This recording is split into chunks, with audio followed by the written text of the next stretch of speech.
In this section, we are going to learn about another application of the integration, which is the consumer and producer surplus. Before going to learn about this concept, we need to review about the supply and the demand curve that we saw from the earlier chapters. So we know that the supply curve, it shows the quantity Q of the item the producer supply at different prices P. So the quantity Q is the x-axis. The price per unit is the y-axis. So the supply curve is moving up, increasing. And why is that the case? Now, as the price is going up, right? As the price is going up, the producer, they are willing to supply more product. So as the price is going up, we have more quantity, more item to the right. So as we move up here, the price, the higher the price, the higher the value of Q, because they want to produce more when the price is high. In the other way, the demand curve is the decreasing curve. And why is that the case? Because as the price is going down, we have more items. Because when the price drops, people, us, the customer, we want to buy more items when they are on sales. So as the price is going down, we have more demand, more quantity Q to the right. So that's why the demand curve is going down, the supply curve is going up. This is always true. Now, it is assumed that the market settles at the equilibrium price P star and the equilibrium quantity Q star. So at this point, Q star and P star, this location, we are at the equilibrium point. So at this point is the point that the supply and the demand curve, they intersect each other. Okay, so the market settled out to this point. So eventually, we are buying this number of the items, the products at this given price, and the customer, the producers also produce this much number of items with this given price. Now it's time to learn about the consumer and producer surplus. The definition for the consumer surplus, this is the measurements of the consumer gain from the trade. It is the total amount gained by consumers by buying the item at the current price rather than at the price they would have been willing to pay. So for example, let's say we are going to buy a car, right? And before going to the dealer, you think in your head that you are willing to spend $30,000 to buy the new car. However, when you get to the dealer and when you make the deal with them, we end up only buying the car with $28,500. So this is the price that we pay at the end. And before going to the dealer, we thought in the head that we are willing to pay this much, but at the end we only pay this much. So we have the extra of $1,500, and this is the consumer surplus. This is the price that you pay comparing to the price that you are willing to pay, and that is the gain from the trade. So you have 1,500 for the consumer surplus. And the same idea applies to the producer surplus. It measures the supplier gain from the trade. It is the total amount gained by producers by selling at the current price rather than at the price they would have been willing to accept. So the same thing, the same similar example. So for example, let's say you are making a car and you are willing to sell the car, for example, with $25,000. So you make a new car and you are willing to sell this car with the new car with the price of $25,000.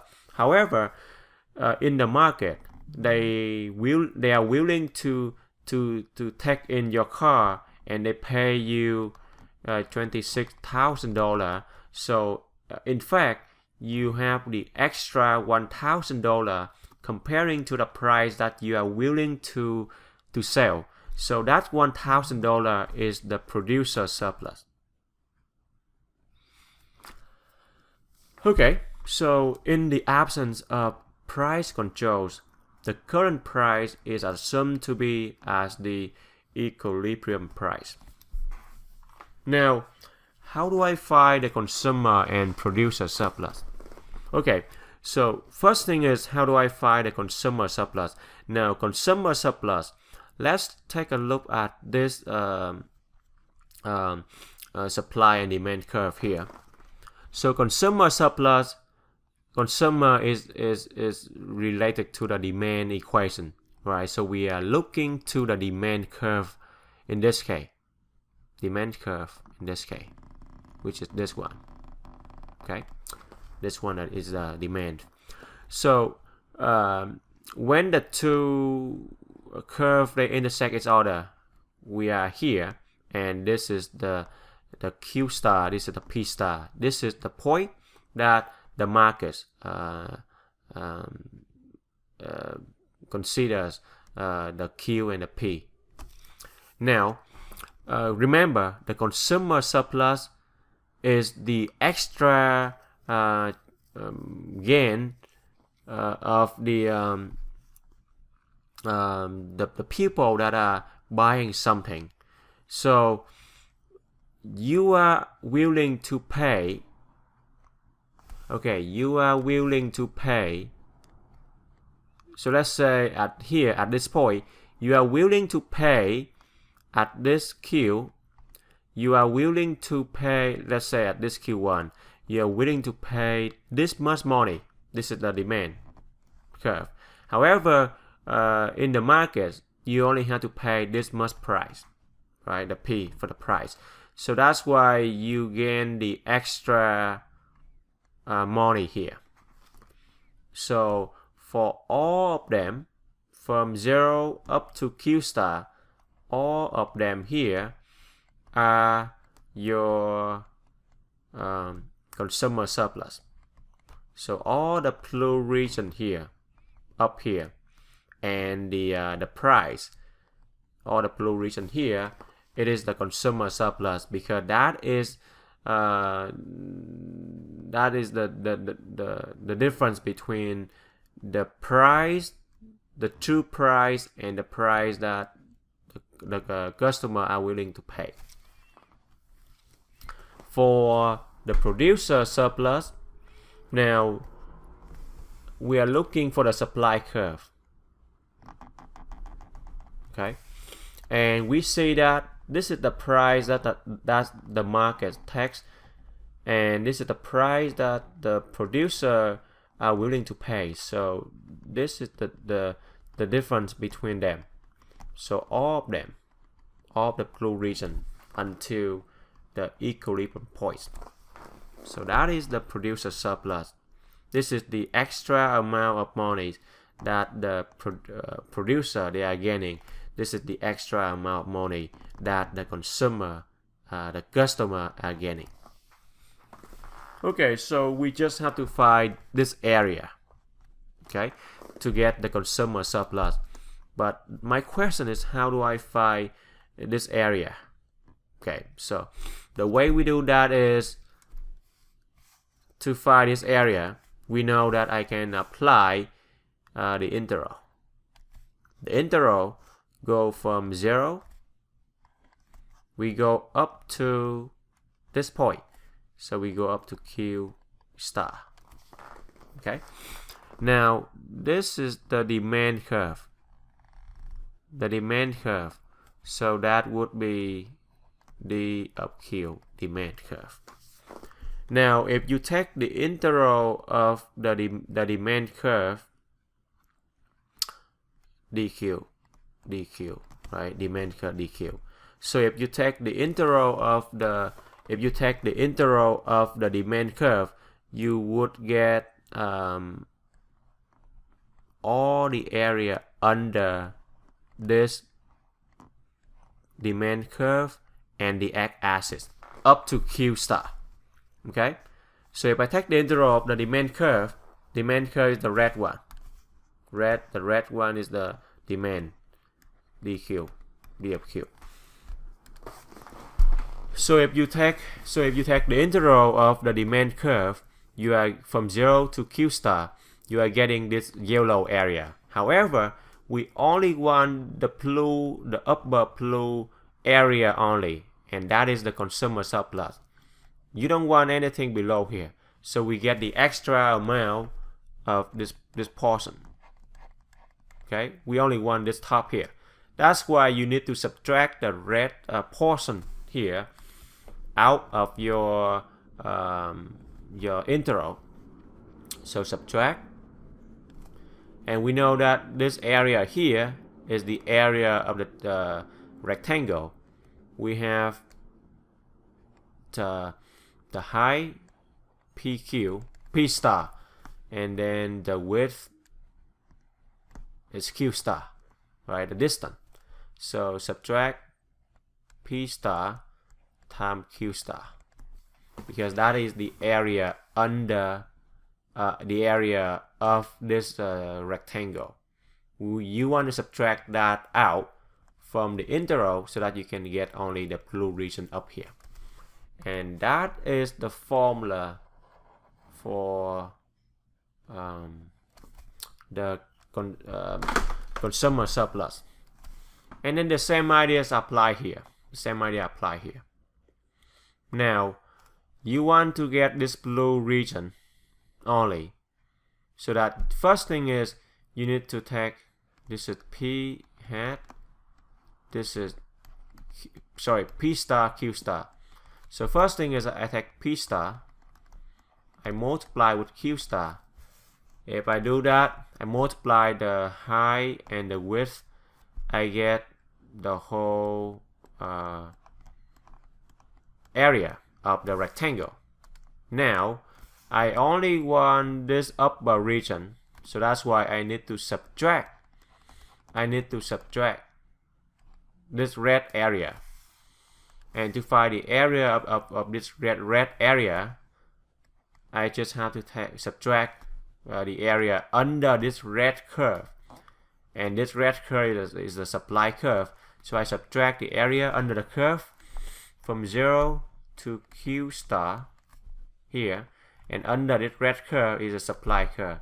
So supply curve S of Q dq. And that is my formula for the producer surplus.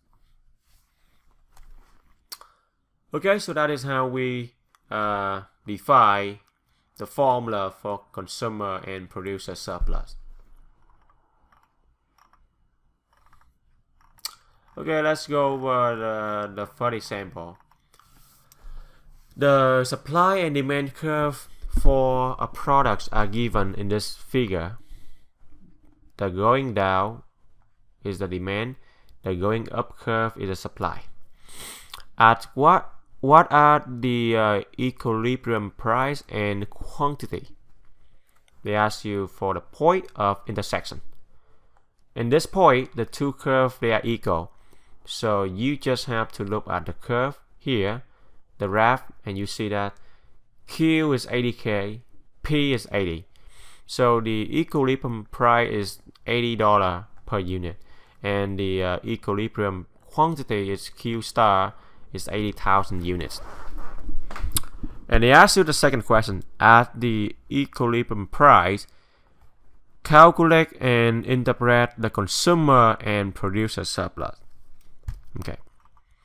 So first thing is you need to find the consumer surplus. Consumer surplus, that is the area between the demand curve and the price line. So this is the demand, right? This is the demand, and this is the price, P star. So we are looking for this area. This is the consumer surplus.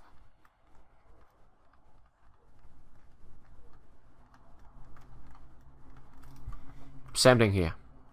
Okay. Now, how do I do that? Well, that is easy. This is the in this case we have the line. So this is just the triangle, right? The area of a triangle, 1/2 the base times the height. 1/2 the base. The base is this distance, right? This distance, which is 80,000, because this location is 80,000. The height is this distance. So from 80 to 240, that is 160 unit.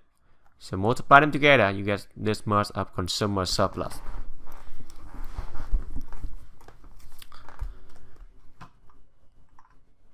Right here. So this tells us that the consumers gain $6,400,000 in buying the goods at the equilibrium price instead of at the price they would have been willing to pay. So that is the consumer surplus, the gain in the trade. The next question is the producer surplus. The producer surplus is the area between the price and the supply curve. Okay, in this case, that is this area, supply curve and the price line. And we can find that again. This is the triangle, so I can use the 1/2 the base and the height.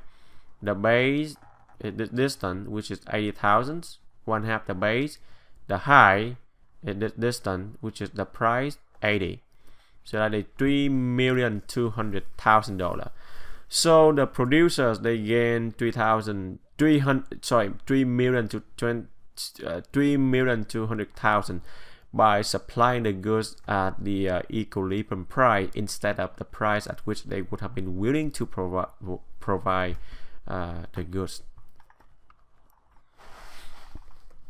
Okay, the last example, we are looking to find the consumer surplus for the demand curve when Q star is 10 items are sold at the equilibrium price.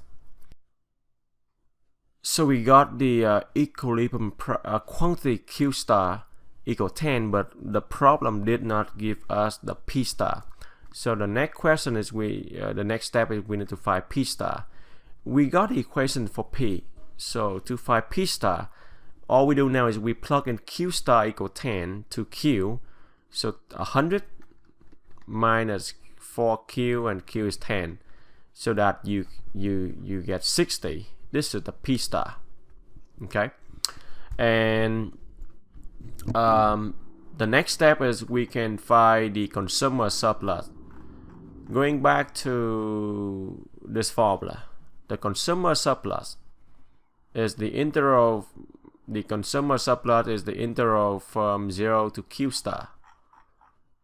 Okay, so let me write here. The consumer surplus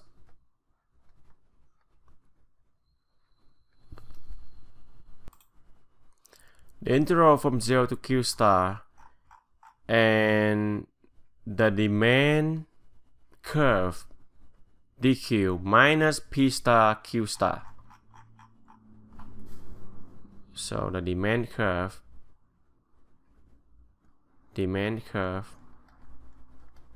minus P star Q star. So that is the formula we got from the earlier discussions here, right here. Okay, so now let's plug in everything. 0 to Q star. Q star is 10, so 0 to 10. dq, this is the demand curve in terms of Qs. So this is the demand curve in terms of Q. So 100 minus 4Q dq minus P star Q star. P star is 60, Q star is 10, 60 times 10. So you can use the calculator to find this integral, and then minus 60 times 10, which is 600. This is 600. And then whatever you got here, you minus 600, and you get 200 for consumer surplus. Okay, and then or you can use the fundamental theorem of calculus, right? We just find the antiderivative and we evaluate the expression from 0 to 10 and then subtract 600, and we still get 200. The same thing. Alright, so that is the question of how to find the consumer surplus given the demand curve. So this is the formula we discussed earlier. This is the consumer surplus right here. For the producer surplus, we take P star Q star minus 0 to Q star and the supply curve and dq. So these are the two important formulas that we are using in this section 6.4 to find the consumer and producer surplus. So this is telling us that buying the products at this given price of $60,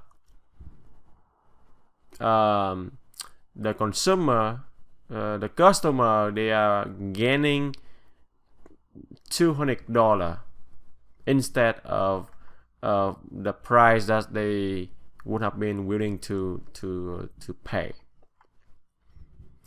Okay, and that is the end of the section 6.4.